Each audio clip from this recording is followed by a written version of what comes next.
The stars had always been quiet. For 300 years, humanity had reached out into the darkness, built colonies on distant worlds, and traded with alien species. They were small. They were young, but they were growing. Captain Yuna Kim stood on the bridge of the Earth defense vessel Indomitable. She was a woman of 42 years, with sharp eyes and black hair tied back in a simple knot. Her uniform was neat, her posture relaxed. She had commanded this ship for 6 years, and she knew every sound it made. "Captain, we are receiving a transmission," said Lieutenant Hana Lee from her station. Her voice was calm, but there was something underneath it. Something worried. "Put it through," said Captain Kim. The main screen flickered. A face appeared. It was not human. The creature had pale gray skin, 4 eyes arranged in a diamond pattern, and a mouth full of small, sharp teeth. It wore golden armor covered in symbols. "I am High Arbiter Molthos of the Valdran Dominion," the creature said. Its voice was deep and cold. "I speak to the species known as humans." Captain Kim raised one eyebrow but said nothing. Molthos continued. "Your species has been judged. You are weak. You are primitive. Under Dominion Law Article 7, you are classified as inferior. You have 30 standard cycles to surrender your worlds, your ships, and your people to the Dominion. If you refuse, you will be erased. This is not a threat. This is simply what will happen." The transmission showed a view of space behind Molthos. Ships, hundreds of ships. They stretched across the darkness like a wall of metal and fire. Captain Kim counted quickly in her head. 500 warships, maybe more. Earth had 87. Commander Tae Park stepped closer to the captain. He was a tall man with a serious face and broad shoulders. He had served with Captain Kim for 4 years. "Captain," he said quietly, "what do we do?" Captain Kim did not answer him. She was still looking at the screen, at the alien's 4 cold eyes, at the fleet behind him. "Human vessel," said Molthos. "Do you understand what I have told you? Your laws mean nothing. Your customs mean nothing. Only Dominion law matters now." Captain Kim smiled. It was a small smile, the kind she made when she found something funny that no one else understood. She pressed a button on her chair. "High Arbiter Molthos," she said, her voice clear and steady. "I understand you perfectly. You have your laws. That's nice. Really? It is." She leaned forward slightly. "But here's the thing. We have our own laws." There was silence on the alien bridge. Molthos blinked, all 4 of his eyes. "Your laws?" he said. "You dare to speak of your primitive laws to me?" "I do," said Captain Kim. "And under our laws, you don't get to just show up and tell us we're going to die. That's not how it works. So thank you for the message. We'll be in touch." She pressed another button. The screen went dark. The bridge was silent. Every officer stared at their captain. Commander Park's mouth was slightly open. "Captain," said Ensign Dae-yoon from the weapons station. He was the youngest officer on the bridge, barely 25, with quick hands and quicker reflexes. "Did you just hang up on the alien invasion fleet?" "I did," said Captain Kim. "They were being rude." Lieutenant Hana Lee let out a small laugh, then covered her mouth. Dr. Jin Choi, the science officer, pushed his glasses up his nose and looked thoughtful. He was a thin man with messy hair and the kind of brain that could solve problems most people could not even understand. "Captain," said Dr. Choi, "while I appreciate the gesture, we do have a small problem. Their fleet is approximately 6 times larger than ours. Their weapons are more advanced. Their shields are stronger. If they attack, we will lose." "I know," said Captain Kim. "That's why we're not going to let them attack. Not yet." She turned to Lieutenant Lee. "Open a channel to Earth Command. Priority 1. Get me Admiral Kang." The screen flickered again. This time, a human face appeared. Admiral Mina Kang was 60 years old, with gray hair cut short and a face that had seen too many battles.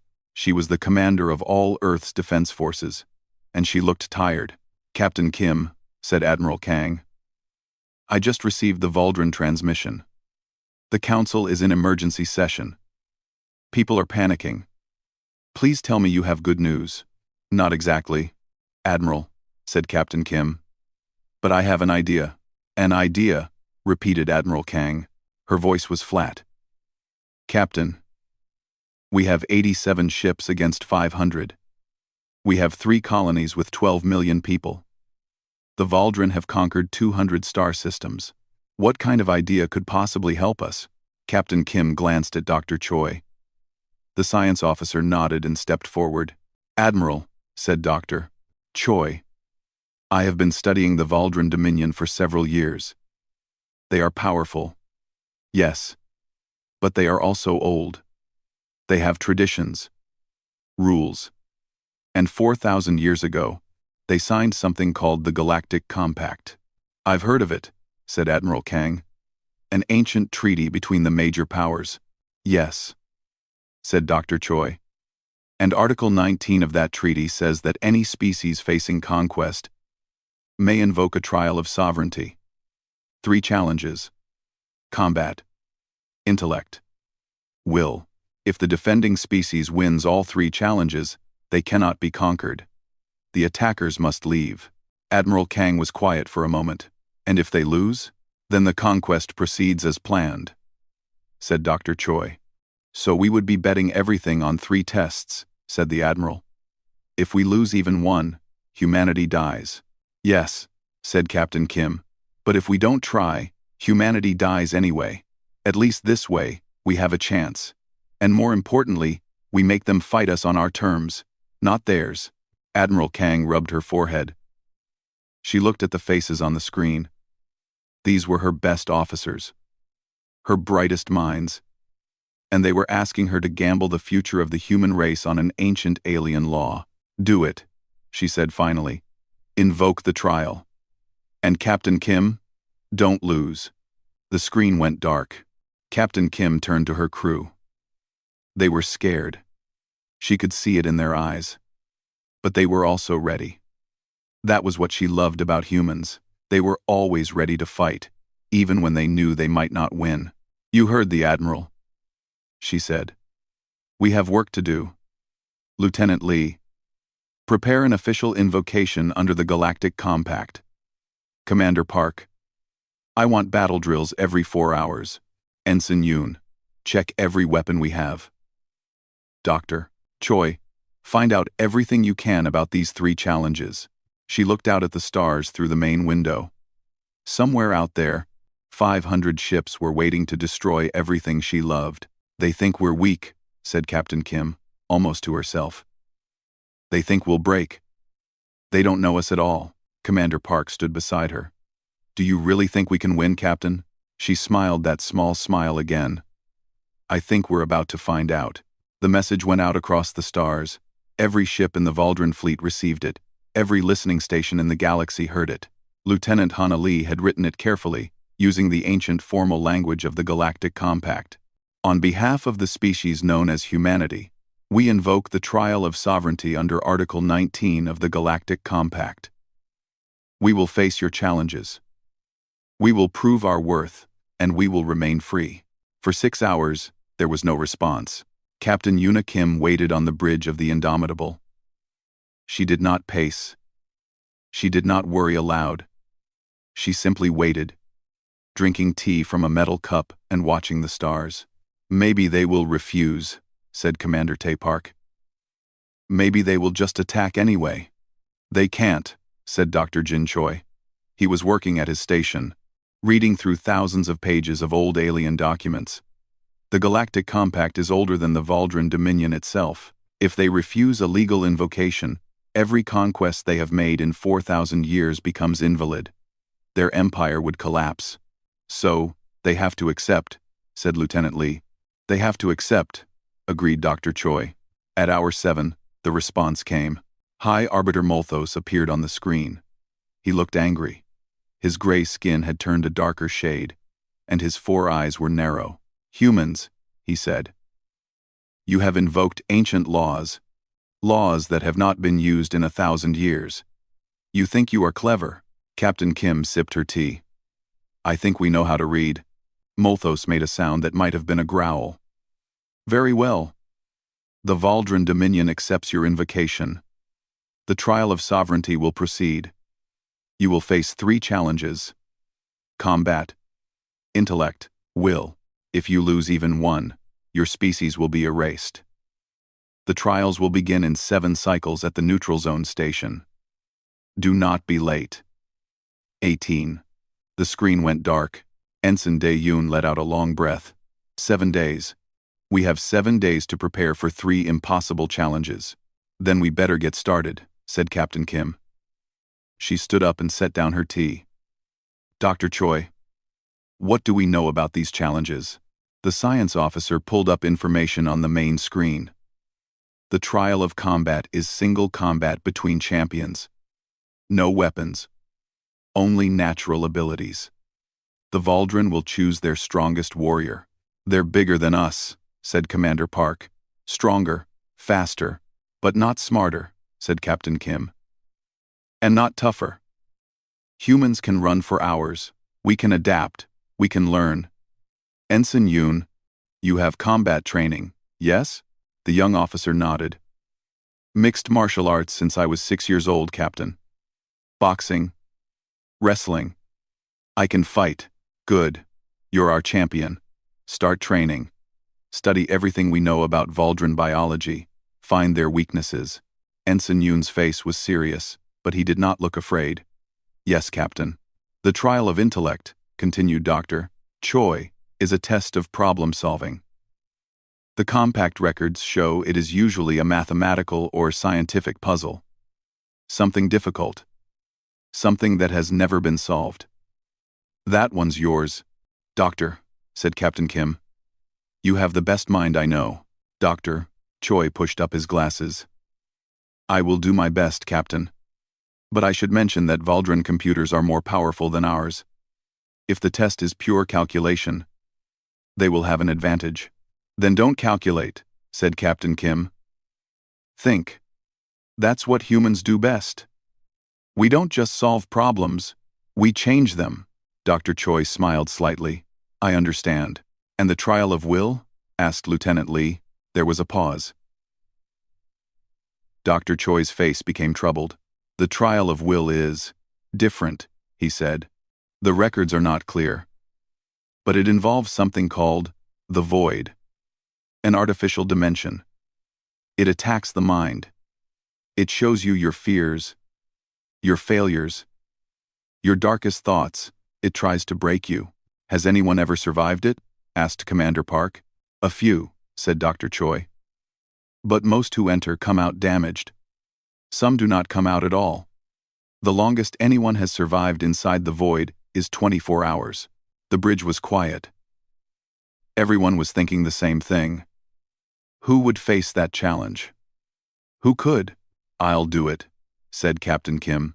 Commander Park turned to her. Captain, no, you're the commander. We need you. Exactly, said Captain Kim. I'm the commander. That means I take the hardest job. That's how it works. She looked at her crew, at their worried faces. Listen to me, all of you. I've been afraid before. I've failed before. I've seen people I love die. The void can show me whatever it wants. It won't find anything I haven't already faced. Lieutenant Lee wiped her eyes quickly. Captain, save it, said Captain Kim, but her voice was gentle. We have work to do. 7 days is not a lot of time. The next week was the busiest of their lives. Ensign Yoon trained for 18 hours every day. He ran. He fought. He studied Valdran anatomy until he could see it in his sleep. He learned that they had a weak point at the base of their skull. He learned that they did not sweat, so they overheated in long fights. He learned that they had never developed grappling techniques, because their species had always relied on strength. Dr. Choi locked himself in his laboratory. He read every mathematical problem in the Galactic database. He practiced solving equations that would make most computers struggle. And he thought about what it meant to truly solve a problem, not just find an answer. Captain Kim prepared in her own way. She meditated. She wrote letters to people she loved. She looked at old photographs of her parents, who had died when she was young. She accepted that she might not survive, and then she decided that she would survive anyway. On the 6th day, Commander Park came to her quarters. He was holding something small in his hand. "My daughter made this," he said. He held out a paper crane, folded carefully from white paper. "She's 7. She wanted me to give it to you. She said it would keep you safe." Captain Kim took the crane gently. It was small and light and perfect. "Tell her I'll bring it back," she said. Commander Park nodded. His eyes were wet. "You better, Captain. That's an order." On the 7th day, the Indomitable traveled to the neutral zone. It was a massive space station, built thousands of years ago by species that no longer existed. It floated in empty space, far from any star, a place where enemies could meet without fighting. The Valdren were already there. Their flagship was enormous, covered in weapons and symbols of conquest. High Arbiter Molthos waited in the central chamber with his guards and advisors. Captain Kim walked in with her crew. Ensign Yoon, Dr. Choi, Lieutenant Lee, Commander Park. They were 5 humans against an empire that had conquered 200 worlds. Molthos looked at them with disgust. "So few," he said. "So small. You really believe you can win?" Captain Kim met his 4 eyes without blinking. "I believe we're going to try. And I believe that's going to be a problem for you." The Galactic Compact judges, ancient beings of pure energy, floated above them all. "The trial of sovereignty will now begin," they announced. "Let the challenges commence." Captain Kim looked at her crew. They were ready. Whatever happened next, they would face it together. The arena was a circle of white light surrounded by darkness. Thousands of beings from hundreds of species watched from the shadows. They had come from across the galaxy to see this. A young species challenging the mighty Valdren Dominion. Most of them expected to watch humanity die. Ensign Dae-Yoon stepped into the light. He was wearing simple clothes. No armor. No weapons. Just a young man with quick eyes and steady hands. From the other side of the arena, his opponent emerged. The Valdren warrior was called Gorthax. He stood nearly 8 feet tall, with muscles like stone and claws like knives. His skin was covered in scars from 100 victories. He had killed champions from 30 different species. He had never lost. Gorthax looked at Day and laughed. It was an ugly sound. "This is your champion?" he said. "This child? I will break him in seconds." Day said nothing. He was watching, studying, remembering everything he had learned. The weak point at the skull. The overheating. The lack of grappling knowledge. He had one advantage. Gorthax did not take him seriously. The judges spoke. "The trial of combat begins. Fight until one yields or cannot continue. Begin." Gorthax charged. He moved fast for something so large. His claws swept through the air where Day's head had been a moment before. But Day was already moving, sliding to the side, letting the attack pass by. Gorthax spun and attacked again, and again. Each time, Day was not there. He dodged. He ducked. He moved like water around stone. "Stand still," roared Gorthax. "Fight me like a warrior." "I am fighting," said Day. His voice was calm. "You just don't understand how." The fight continued. 5 minutes. 10. 20. Gorthax was breathing hard now. Sweat would have helped him cool down. But his species did not sweat. His movements were getting slower. His attacks were getting sloppy. Day was tired too. His legs hurt, his lungs burned, but humans were built for this. For thousands of years, his ancestors had chased animals across plains until those animals collapsed from exhaustion. Persistence hunting, the oldest human weapon. At the 30-minute mark, Gorthax stumbled. Day attacked. He came in low, under the claws, and wrapped his arms around one of Gorthax's legs. The warrior tried to shake him off, but Day held tight. He twisted. He pulled. and Gorthax fell. The crowd gasped. No one had ever seen Gorthax fall. Day climbed onto the warrior's back before he could rise. He wrapped his arms around Gorthax's neck, avoiding the claws, and squeezed. It was a chokehold, the kind humans had used for thousands of years. Simple, effective, impossible to escape if you didn't know how. Gorthax didn't know how. He thrashed. He roared. He tried to reach behind him, but his arms were too thick, his shoulders too stiff. He couldn't get a grip on the small human clinging to his back. "Yield," said Day. His arms were shaking with effort, but his voice was steady. "Yield and live." For one long moment, Gorthax continued to struggle. Then his movements slowed. His eyes began to close. And finally, his hand slapped the ground 3 times. The signal of surrender. The judges spoke. The human is victorious. Humanity wins the trial of combat. The arena exploded with sound. Aliens who had bet against the humans threw down their tickets in disgust. Others cheered, amazed at what they had seen. A small human had defeated the greatest warrior of the Valdran Dominion. Captain Kim helped Day to his feet. He was exhausted, barely able to stand, but he was smiling. "You did it," she said. "You actually did it." "I told you, Captain," said Day. "I can fight." High Arbiter Molthos watched from his platform. His 4 eyes were burning with anger. "One challenge," he said to his advisors. "They have won 1 challenge. It means nothing. They cannot win all 3. But there was doubt in his voice now. Just a little. The trial of intellect came next.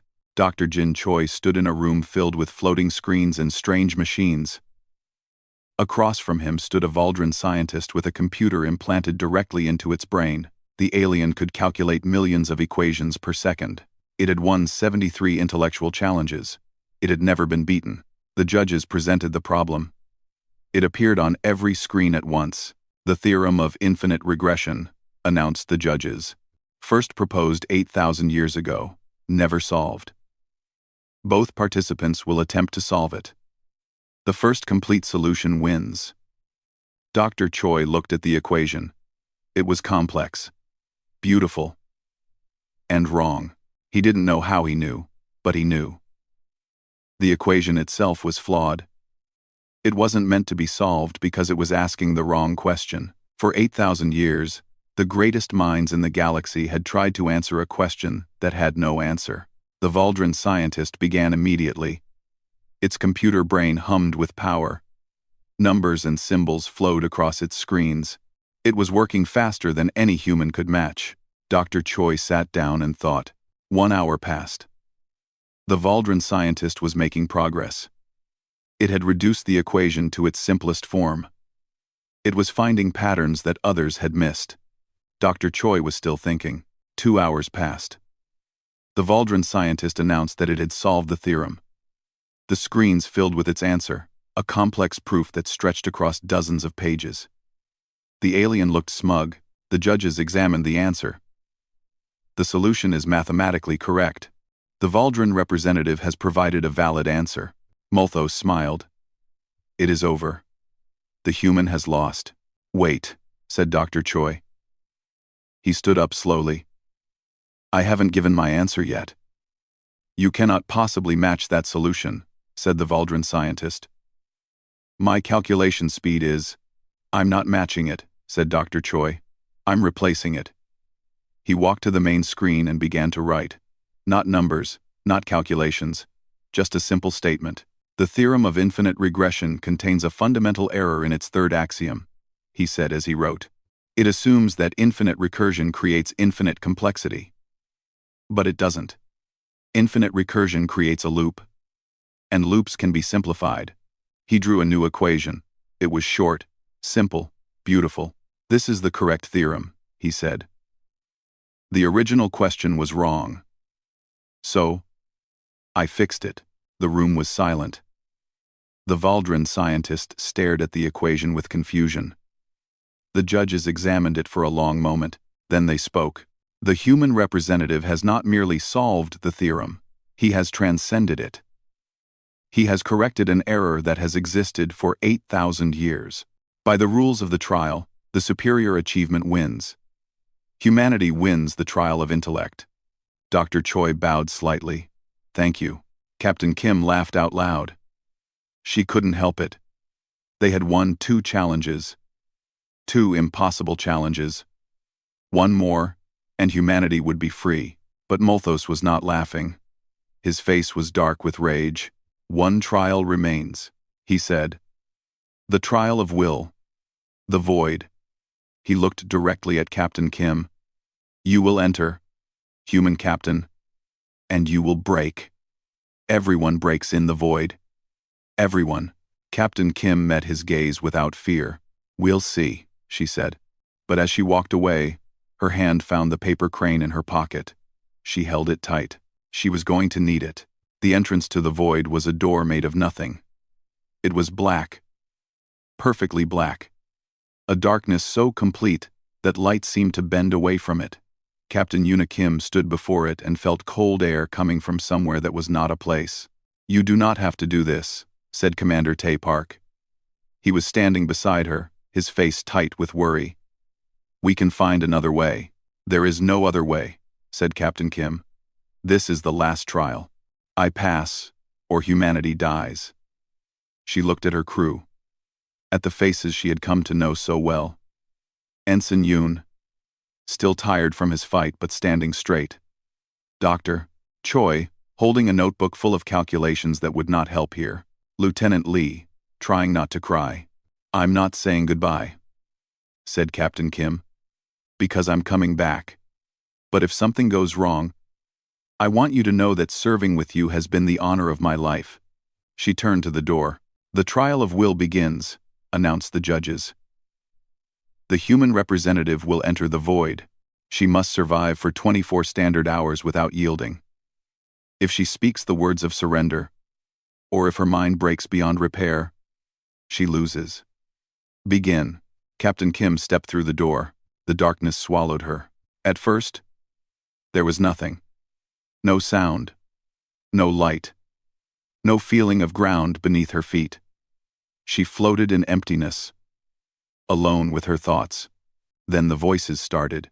Yuna, they whispered. We're so disappointed in you. She recognized the voices. Her parents. They had died when she was 17. Killed in an accident on the Mars colony. She had not been able to save them. She had not even been able to say goodbye.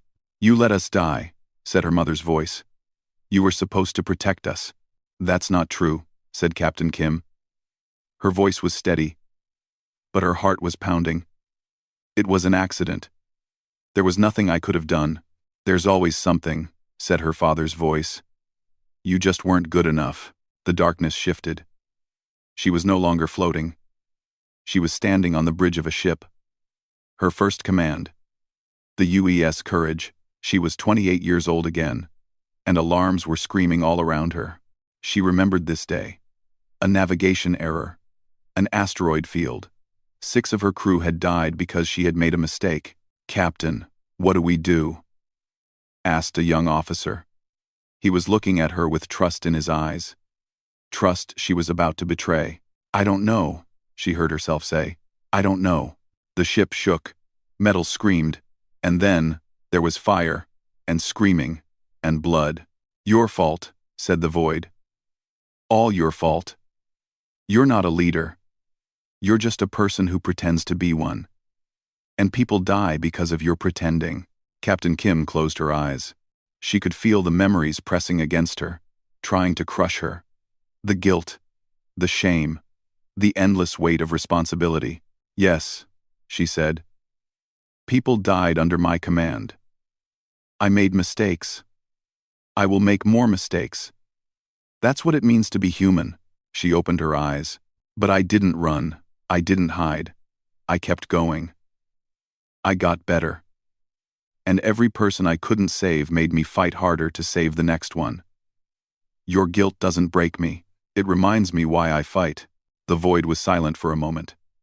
Then it changed tactics. She was in a room now, a small room. Around her were her crew. Tae, Day, Jin, Hana. They were looking at her with cold eyes. "You're going to get us all killed," said Commander Park. But it wasn't really him. She knew that. It was the void wearing his face. "Just like you got the others killed.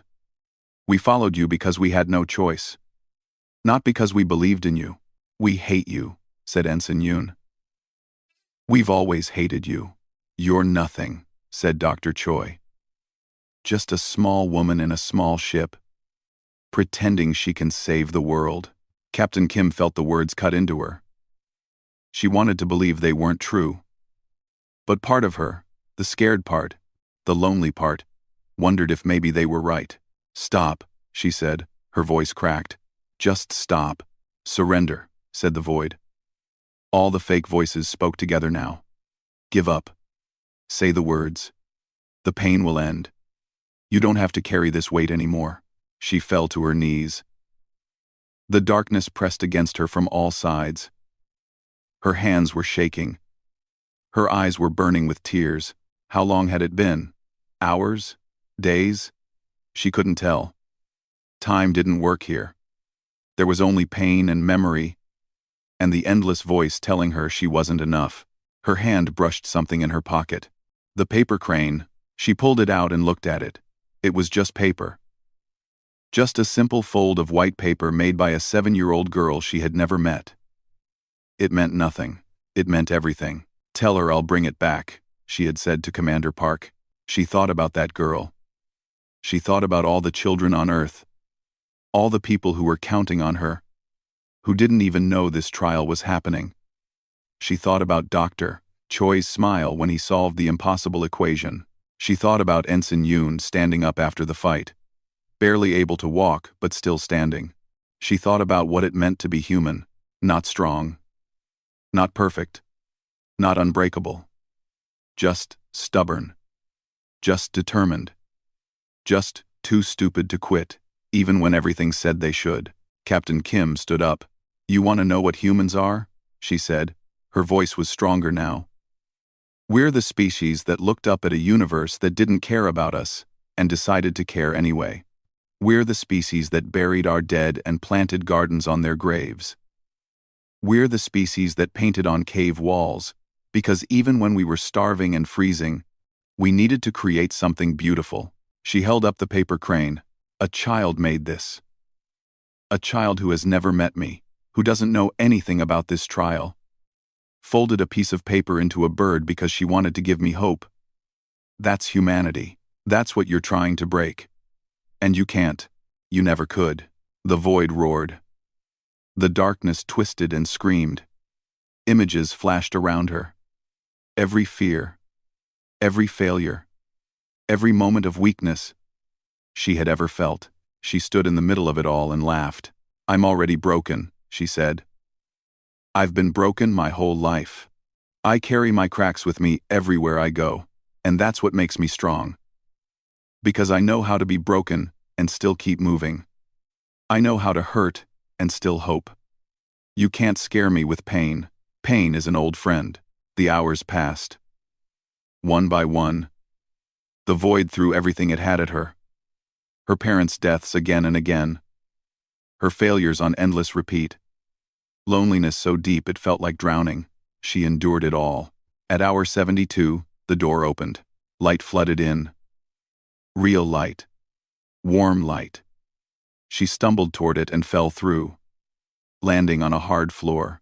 Commander Park was there, catching her, holding her up. "Captain. Captain. Can you hear me?" "I hear you," she said.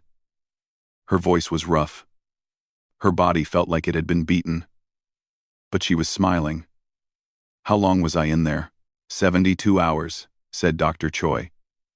His voice was full of wonder. 3 times longer than the previous record. The judges say it's never been done before. The Galactic Compact judges floated above her. "The human has survived the void," they announced. "She has not yielded. She has not broken. Humanity wins." The trial of will. Captain Kim looked up at the judges with tired eyes. "Humanity wins all 3 trials," continued the judges. Under the laws of the Galactic Compact, the Valdran Dominion must withdraw. Earth is free. Somewhere behind her, she heard Molthos screaming in rage. But she didn't care. She just held the paper crane close and whispered, "I told you I'd bring it back." Then she closed her eyes and let the darkness come. But this time, it was just sleep, and she was finally safe. Captain Yuna Kim woke up in a medical bay with bright lights and soft beeping machines. Commander Park was sitting beside her bed, his eyes red from lack of sleep. "How long?" she asked. 12 hours, he said. "The doctors say you need at least a week of rest. Your mind went through something that should have destroyed it." She sat up slowly. Everything hurt, but she was alive. "We won. The trials are over. Earth is safe." Park's face changed. It became worried, sad. "What?" said Captain Kim. "What's wrong?" "Molthos," said Park. "He's refused to accept the results. He says the trials were corrupted. He's calling it a fraud." He paused. "His fleet is moving toward Earth. They'll be there in 18 hours. Captain Kim was out of the bed before the words finished leaving his mouth. She almost fell, but she caught herself on the wall and kept moving.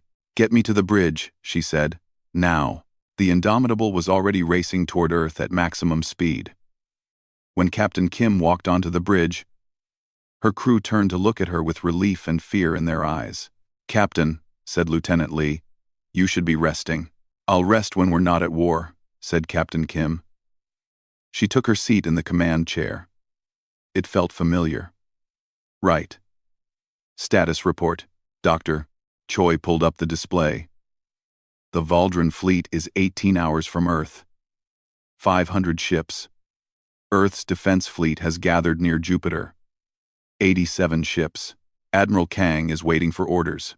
"She's waiting for me," said Captain Kim. She opened a channel to Earth Command. Admiral Kang's face appeared on the screen.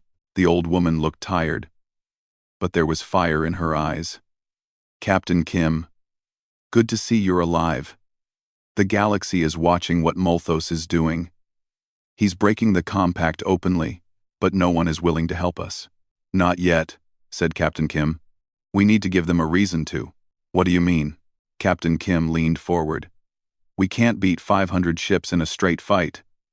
But we don't need to. We just need to make this cost them so much that the rest of the galaxy sees what's happening. We need to be the rock that breaks the wave." Admiral Kang nodded slowly. "What do you need?"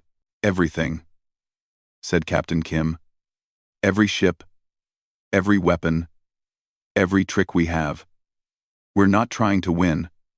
We're trying to survive long enough to change the rules." The next 16 hours were chaos. Ships moved into position. Weapons were loaded. Plans were made and changed and made again. Captain Kim worked with almost no rest, directing her crew, coordinating with Admiral Kang, preparing for a battle that everyone knew they couldn't win. But no one thought about running. No one suggested surrender. They were human. This is what humans did. Lieutenant Lee broadcast a message across every frequency in the galaxy. "People of the galactic community. The Valdran Dominion is violating the compact. They lost the trial of sovereignty and now they attack anyway. We are 87 ships against 500. We will probably die, but we will not die without a fight.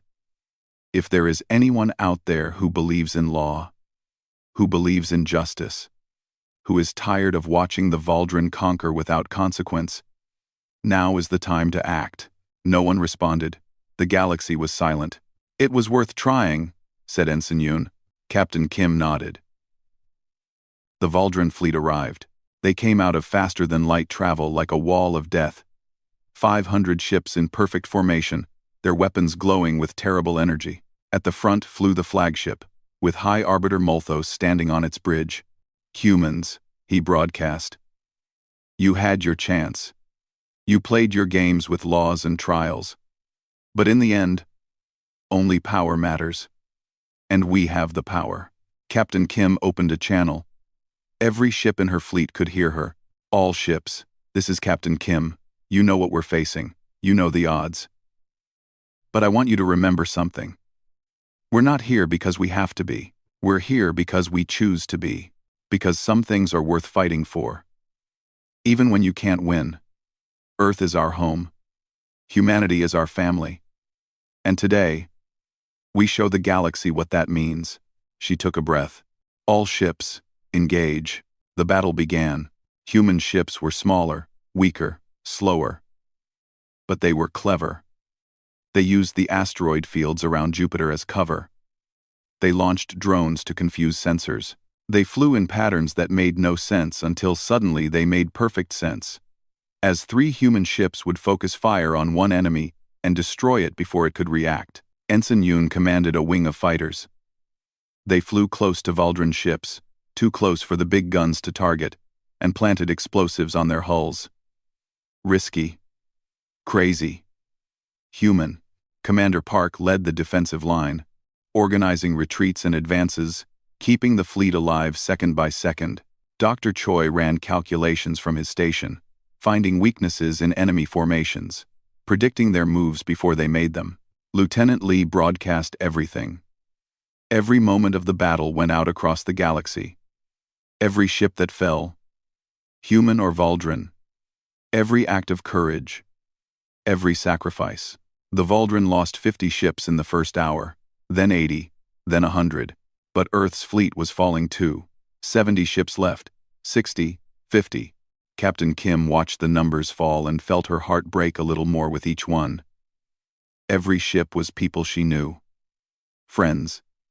Family. Gone. Captain, said Dr. Choi. I'm detecting something. More Valdrin? No. His voice was strange, hopeful. Other ships. 30 of them. Coming from different directions. On the screen, new lights appeared. Ships of different shapes and sizes, from different species. They flew toward the battle, and they weren't attacking the humans. This is Captain Trell of the Free Vessel Defiance, came a voice over the radio. The speaker was from a species that humanity barely knew. A small people from a small world that the Valdrin had threatened for centuries. We saw your broadcast. We're tired of being afraid. If you're fighting the Valdrin, we're fighting with you. More voices came, more ships. This is the Merchant Alliance. We have 12 ships and a lot of anger. Mining Guild, 7 here. Our weapons aren't much, but they're yours. Free Species Coalition reporting. The Valdrin killed our homeworld. Today we pay them back. Captain Kim felt tears on her face. She wiped them away quickly. No time for that. All ships, she said, human and allied. Focus fire on the Valdrin flagship. End this now. The combined fleet turned. 80 ships from a dozen species, all flying together toward one target. The Valdrin tried to protect their flagship, but they were scattered, confused, suddenly fighting a real battle instead of a slaughter. The flagship's shields fell. Then, its weapons. Then, its engines. Captain Kim docked with the crippled ship and led a boarding party through its halls. Ensign Yoon was beside her. Commander Park. Dr. Choi. Lieutenant Lee. They fought their way to the bridge and found Molthos waiting. You cannot do this, said the High Arbiter. His voice was smaller now. Scared. I am the voice of the Dominion. I am the law. 1743. 1744. 2024. Captain Kim walked toward him slowly. She was tired. Hurt. Covered in dust and blood. But she was still standing. You were the law, she said. But here's something we humans learned a long time ago. Laws only matter if someone is willing to fight for them. You thought power made you right. But power without principles is just violence. And violence can be stopped. She grabbed his golden armor and pulled him close. Let me introduce you to a human law, Newton's third. For every action, there's an equal and opposite reaction. You threatened Earth. Earth pushed back, and now you've lost everything. Galactic Compact enforcers arrived moments later. Molthos was taken into custody for violating the trial of sovereignty. His empire would survive, but his rule was over. 6 months later, Captain Yuna Kim stood on the bridge of a new ship. It was the first human dreadnought, the largest vessel Earth had ever built. Its name was painted on the hull in big letters, UES due process. She had been promoted to admiral.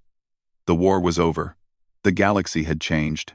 Admiral Kang's voice came over the radio. Admiral Kim, your ship is clear for departure.